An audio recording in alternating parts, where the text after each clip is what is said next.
आत्मा त्वं गिरिजामती सचरा प्राणा शरीरं ग्राम जाते विषयोपभोगरचना निद्रा समाधिस्थितिः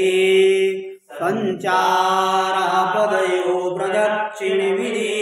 स्तोत्राणि सर्वा गिरो यद्यत्कर्म करोमि तत्तदखिलं शम्भो तवाराधना चरणकृतं वा कायजं कर्मजं वा श्रवणनयनजं वा मानसं वा पराधं विहितमविहितं वा सर्वमेतत्क्षमस्व जय जय करुणाब्धे श्री महादेव शंभो जय हर करुणाब्धे श्री महादेव शंभो नमः पार्वती पतये हर महादेव त्र्यंबकेश्वर भगवान की जय हो।